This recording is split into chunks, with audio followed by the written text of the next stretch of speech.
தொழிலாளிகளை நான் அவதூறாக பேசிவிட்டேன் என்ற முதல் வழக்கு என் மீது பதிவு செய்யப்பட்டதே திரு செல்வ பெருந்தகை அவர்கள் சென்னை மாநகர காவல் ஆணையாளர் திரு அருண் அவர்களை கேட்டுக்கொண்டதற்கான இணங்கதான். நான் ஒரு நீதிமன்றம் பிறப்பித்த நான் பெயிலபிள் வாரண்டின் அடிப்படையில் நான் மதுரை சிறையில் இருந்தபோது சென்னை மாநகர சைபர் கிரைம் பிரிவை சேர்ந்த ஆய்வாளர்கள் 4 முறை அல்லது 5 முறை விமானத்தில் மதுரைக்கு பயணம் செய்து காலையில் ஒரு முறை கைது, மாலையில் ஒரு முறை கைது என்று என்னை கைது செய்தனர். அந்த ஆய்வாளர்கள் பயணம் செய்ததற்கான விமான டிக்கெட்டுகளை வாங்கி தந்ததே செல்வ பெருந்தகை தான் என்று எனக்கு பின்னாளில் தகவல் தெரிந்தது. ஆம்ஸ்டாங் அவர்களின் கொலை வழக்கில் தமிழ்நாடு காங்கிரஸ் கமிட்டி தலைவர் திரு செல்வ பெருந்தகை அவர்களுக்கு தொடர்பு இருக்கிறது. அந்த ஆம்ஸ்டாங் கொலையில் செல்வ பெருந்தகை அவர்களின் தொடர்பை நேரடியாக அறிந்தவர் அந்த வழக்கில் முக்கிய குற்றவாளியான திருவேங்கடம் எங்கே இந்த விஷயத்தை வெளியே சொல்லிவிடப் போகிறாரோ என்பதற்காக செல்வ பெருந்தகை ஆம்ஸ்டாங் கொலை வழக்கிலிருந்து காப்பாற்றுவதற்காகத்தான் திருவேங்கடத்தை கமிஷனர் அருண் பொறுப்பேற்ற 3 நாட்களில் என்கவுண்டர் செய்தார். இப்போதும் செல்வ பெருந்தகை காப்பாற்றுவதற்காகத்தான் என் மீது அந்த சுத்திகரிப்பு தொழிலாளிகளை அவதூறாக பேசினேன் என்று வழக்கு பதிவு செய்யப்பட்டது. இன்று காலை என் வீட்டில் நடந்த இந்த தாக்குதலின் பின்னணியில் செல்வ பெருந்தகையும் இருக்கிறார், சென்னை மாநகர காவல் ஆணையாளர் அருண் அவர்களும் இருக்கிறார்.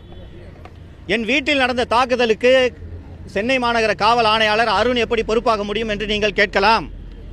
நான் இந்த புதிய வீட்டுக்கு குடி போய் 3 மாதங்கள் தான் ஆகிறது. இந்த வீட்டின் முகவரியை நான் எந்த இடத்திலும் பதிவு செய்யவில்லை. அப்படி இருக்கையில் நன்றாக திட்டமிட்டு என்னுடைய புகைப்படங்களை ஒரு அட்டையாக பதிவு செய்து அது பதாகைகளாக வண்ணத்தில் பதாகைகளாக தயார் செய்து 2 பஸ்களில் சுத்திகரிப்பு தொழிலாளிகளை அழைத்து வந்து என் வீடு இந்த இடத்தில் இந்த சந்தில் தான் இருக்கிறது என்ற தகவலை காவல்துறையை தவிர்த்து வேறு யாரும் அவர்களுக்கு கொடுத்திருக்க முடியாது. மேலும் என் வீட்டில் இன்று காலை 10 மணிக்கு தாக்குதல் நடப்பதற்கு முன்பாக வாணிஸ்ரீ விஜயகுமார் என்ற தமிழ்நாடு காங்கிரஸ் கமிட்டியில் செல்வ பெருந்தகையின் ஆதரவாளராக இருக்கக்கூடிய ஒரு வழக்கறிஞர் சுத்திகரிப்பு தொழிலாளிகள் என்று அழைக்கப்படுவோரை அழைத்து கொண்டு சென்னை மாநகர சாலைகளிலே ஊர்வலமாக செல்கிறார். ஊர்வலமாக வந்த பிறகுதான் என் வீட்டின் மீது தாக்குதல் நடைபெற்றது. காவல்துறை நினைத்திருந்தால் ஒரு நிமிடத்தில் இந்த தாக்குதலை தடுத்திருக்க முடியும். சென்னை மாநகர காவல்துறைக்கென்று ஒரு தனியாக உளவு பிரிவு இருக்கிறது. அந்த உளவு பிரிவின் வேலை இது போன்ற குற்றங்கள் நடைபெறாமல் முன்கூட்டியே தடுப்பதுதான். ஒரு வழக்கறிஞர் கிட்டத்தட்ட ஒரு 50 சுத்திகரிப்பு தொழிலாளிகளை ஃப்ளோரசன்ட் கலர் போட்ட யூனிஃபார்ம் போட்டுக்கிட்டு சென்னை வீதிகளில் ஊர்வலமாக அழைத்து வந்து வீட்டில் தாக்குதல் நடத்துகிறார்னா இது கூட தெரியாத உளவுத்துறை என்ன உளவுத்துறை என்பது எனக்கு தெரியவில்லை. இந்த காரணங்களின் அடிப்படையில் தான் சென்னை மாநகர ஆணையாளர் திரு அருண் மற்றும் தமிழ்நாடு காங்கிரஸ் கமிட்டி தலைவர் திரு செல்வ பெருந்தகை அவர்களின் தூண்டுதலின் பேரில் தான் இந்த தாக்குதல் என் மீது நடைபெற்றிருக்கிறது. மதுரவாயலில் நான் குடியிருந்த வீடு கடந்த மே மாதம் காவல்துறையால் சீல் வைக்கப்பட்டு குடியிருக்க வீடு இல்லாமல் நான் சில மாதங்கள் ஹோட்டலில் தங்கியிருந்தேன். இப்போது 3 மாதங்களாகத்தான் கீழ்ப்பாக்கத்தில் இப்போது வாடகை வீட்டில் குடியிருந்து வருகிறேன்.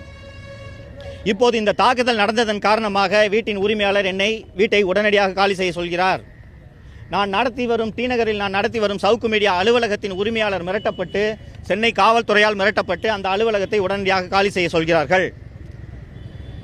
காவல்துறைக்கும் தமிழக ஆட்சியாளர்களுக்கும் இந்த சவுக்கு மீடியா நடைபெறக்கூடாது என்பது மட்டும்தான் நோக்கம். அந்த அடிப்படையில் தான் இந்த தாக்குதல் இறுதிக்கட்ட தாக்குதலாக நடந்திருப்பதாக நான் கருதுகிறேன்.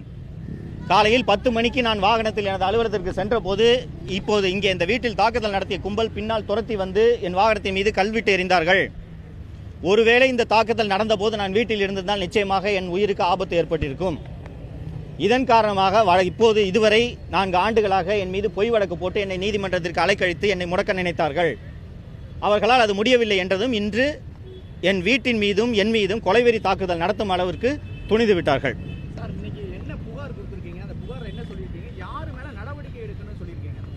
நான் என்னுடைய தாயார் தான் வீட்டில் இருந்தாங்க, அதனால் தாயார் புகார் அளித்திருக்காங்க. அந்த புகாரில் பார்த்தால் அடையாளம் காட்டக்கூடிய ஒரு 50 பேர் 20 பேர் வீட்டிற்குள் நுழைந்து கடுமையாக தாக்கி அவதூறாக பேசி உங்கள் மகன் எங்களை தவறாக பேசிட்டான்னு சொல்லி கடுமையான தாக்குதல் நடத்துகிறாங்க. வீட்டுக்குள்ளே மலம் கலந்த கழிவுகளை சமையலறை, படுக்கை, மெத்தை, டைனிங் டேபிள் எல்லாவற்றிலும் கொட்டிவிட்டு சென்றிருக்கிறார்கள்.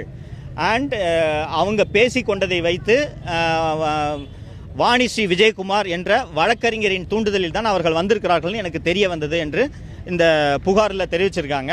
காவல்துறை இதை சட்ட வல்லுநர்களின் கருத்து கேட்ட பிறகு நாங்கள் வழக்கு பதிவு செய்வதா வேண்டாமா என்பதை முடிவு செய்வோம் என்று தெரிவித்தனர். வாங்கிக்கிட்டு ஒரு ரெசிப்ட் கொடுத்தாங்க. சிஎஸ்ஆர் இல்லை, வெறும் ரெசிப்ட்டு. நாங்கள் லீகல் ஒப்பீனியன் வாங்கின பிறகு நாங்கள் நடவடிக்கை எடுக்கிறதா இல்லையான்னு முடிவு பண்ணோம்னு சொல்லிட்டாங்க.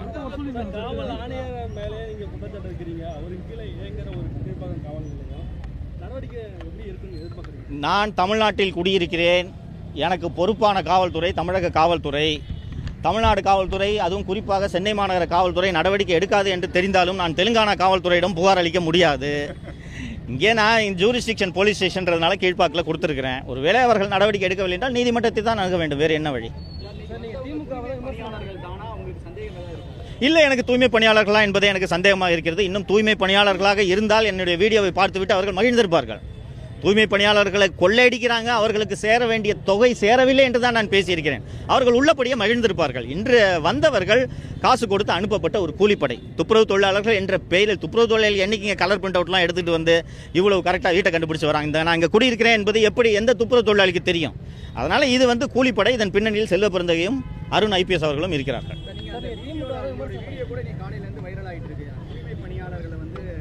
பணம் கொடுத்தா அவங்க குடிச்சிட்டு இருப்பாங்க, பேசாமல் இருப்பாங்க, அந்த வார்த்தைகளை மட்டும் வைரல் பண்ணிட்டு இருக்காங்க. அந்த வார்த்தைகள் என்ன அடிப்படையில் சொன்னீங்க? அது இழிவுபடுத்துகிற மாதிரி விதமாக தானே அந்த வார்த்தைகள் இருக்கிற மாதிரி தெரியும். இல்லை, இழிவுபடுத்துறதா நீங்கள் நினைக்கக்கூடாது. தூய்மை பணியாளர்கள் அவர்களால் இந்த வாகனத்தை இயக்க முடியாது. மெட்ரோ வாட்டருக்கு திறம்பட அவர்களால் அந்த சர்வீஸை டெலிவரி பண்ண முடியாது.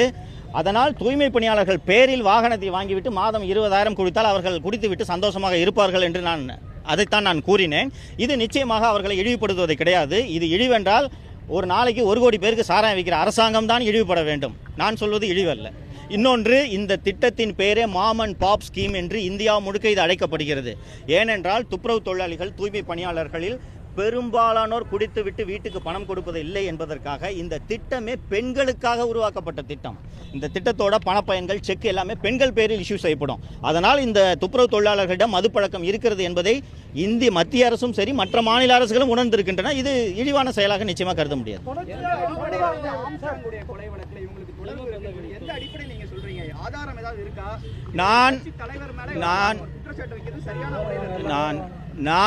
நான் 2வது முறை கைது செய்த போது மதுரை சிறையில் முதலில் வைத்துவிட்டு என்னை புழல் 1 சிறையில் தண்டனை சிறையாளிகள் இருக்கக்கூடிய சிறையில் என்னை வைத்தனர்.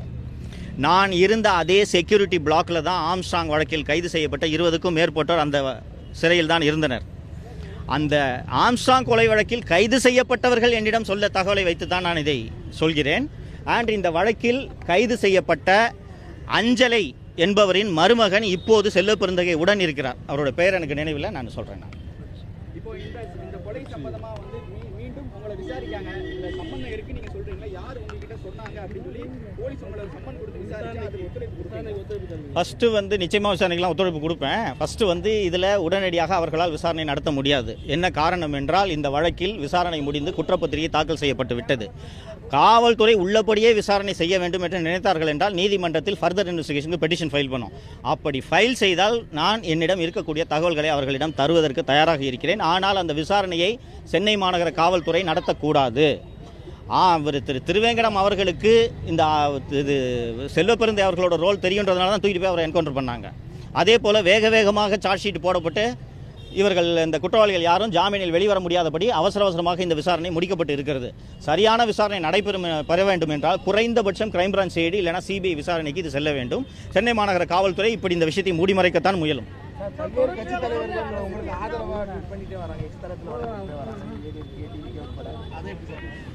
அத்தனை தலைவர்களுக்கும் எனது நன்றியை தெரிவித்துக் கொள்கிறேன். ஒரு மனித சமூகம் வெட்கி தலை குனியக்கூடிய அவமானகரமான தாக்குதல் என் வீட்டில் இன்று நடந்த தாக்குதல் என்பதை தமிழகத்தில் மனசாட்சி உள்ள அத்தனை தலைவர்களும் உணர்ந்திருக்கிறார்கள். இந்த உணர்ந்ததன் காரணமாகத்தான் ஒரு மனிதன் ஏதாவது பேசலாம், அவர் செய்யும் விமர்சனங்கள் பிடிக்காமல் இருக்கலாம். ஆனால் கூலிப்படையை ஏவி ஒருவர் வீட்டில் மலத்தை அள்ளி ஊற்றுவது என்பது ஒரு அநாகரிகமான, அவமானகரமான, ஏற்றுக்கொள்ள முடியாத ஒரு செயல் என்பதை தமிழகத்தின் அத்தனை அரசியல் கட்சி தலைவர்களும் உணர்ந்த காரணத்தால் தான் அவர்கள் இந்த கண்டனத்தை தெரிவித்திருக்கிறார்கள். அவர்கள் அத்தனை பேருக்கும் எனது நன்றியை தெரிவித்துக் கொள்கிறேன்.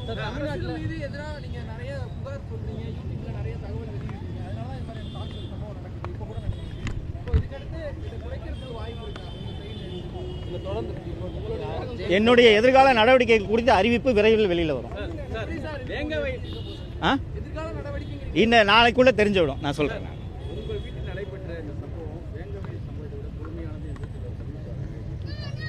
சார் கொஞ்சம் யோசிச்சு பாருங்க சார். குடியிருக்கிற வீடு, படுக்கிற பெட்டு, இதிலெல்லாம் மலத்தை கரைச்சி ஊற்றினா நீங்கள் எப்படி சார் இருக்கும் உங்களுக்கு? யோசிச்சு பாருங்கள். சமைக்கிற பாத்திரம் யோசிச்சு பாருங்கள். அப்படி என்ன தப்பு பண்ணிட்டேன் நான்? வேங்க வேலையில் கண்டுபிடிச்சிட்டாங்க அந்த குடி தண்ணியில் கலந்துருக்குன்னு அப்படியே நிறுத்திட்டாங்க, தொட்டி காலி பண்ணிட்டாங்க, வேலை முடிஞ்சு போச்சு. இப்போ அந்த வீட்டுக்கு போகணும். அவ்வளோ துர்நாற்றம். இன்றைக்கி கேமரா பர்சன்ஸ் ப்ரெஸ்லேருந்து வந்தாங்க. யோசிச்சு பாருங்கள். அப்படி என்ன பாவம் பண்ணிட்டேன் நான்? அது கூட இன்னும் அந்த சம்மந்தப்பட்ட குற்றவாளிகள் வந்து இன்றைக்கி சார்ஜ் ஷீட்டு போட்டிருக்காங்க. 2 பேர் ரகசியமாக போய் பண்ணது. ஊரறிஞ்சு எல்லாரும் சேர்ந்து கையில் 2 பக்கெட்டு வாளியில் மழை தள்ளிட்டு வந்து ஊற்றுறதுன்றது எப்படிங்க ஏற்றுக்க முடியும்? வேங்கை வயலை ஒப்பிடும்போது இதை ஒப்பிடும்போது வேங்கை வயல் ஒன்றுமே இல்லை. தெரிஞ்சு பண்ணுறாங்க. அது அப்படி என்ன குற்றம் செய்து விட்டேன் நான்? ரொம்ப வருத்தப்பட்டாங்க. என்னோடய தாயாருக்கே இன்றைக்கி காலையில் உயிருக்கே ஆபத்து ஏற்பட்டிருக்கும். அந்த பின்புறம் இருந்த கதவை அடித்தவர்கள் உடைக்கும் போது அம்மா பக்கத்தில் நின்றுதாங்கன்னா அவங்க உயிர் போயிருக்கோம். இன்றைக்கி ரொம்ப அச்சமூட்டும் நிலையில் இருக்கிறாங்க. பயந்தனங்க இருக்கும். யோசிச்சு பாருங்கள். வீட்டில் தனியாக வேறு இருக்காங்க. ஒரு 50 பேர் வந்து கதவை தட்டி உடைக்கிறாங்க. உள்ளே வந்து 10 பேர் அந்த வீடியோ அவங்களே இல்லை, அதை வந்து ஃபேஸ்புக்கில் லைவ் எடுத்து போடுறாங்க. அம்மாவை மிரட்டுறத.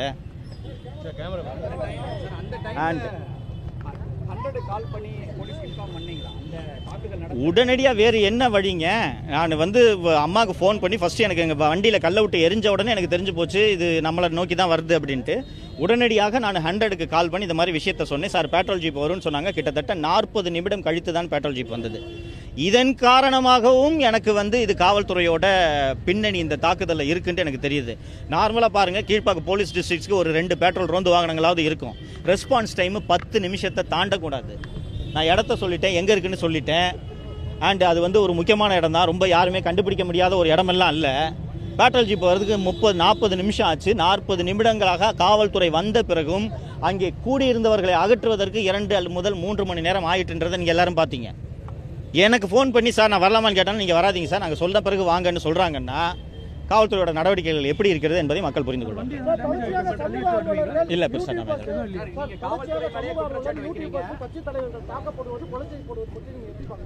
நான் 4 ஆண்டு காலமாக இந்த ஆட்சி எப்படி நடந்து கொண்டிருக்கிறது என்று சொன்னேனோ, என் வீட்டில் நடைபெற்ற இந்த தாக்குதல் சம்பவம் நான் சொன்ன குற்றச்சாட்டுகள் அத்தனையும் உண்மை என்பதை நிரூபித்திருக்கிறது.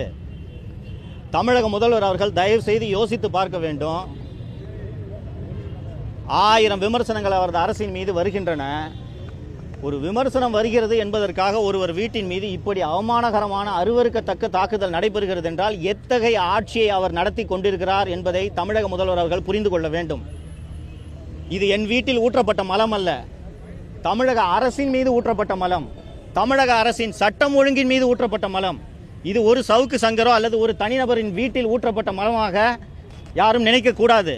இது தமிழக அரசு ஆட்சி நடத்தும் லட்சணத்தின் மீது ஊற்றப்பட்ட மலம். சரிங்க, தேங்க்யூங்க.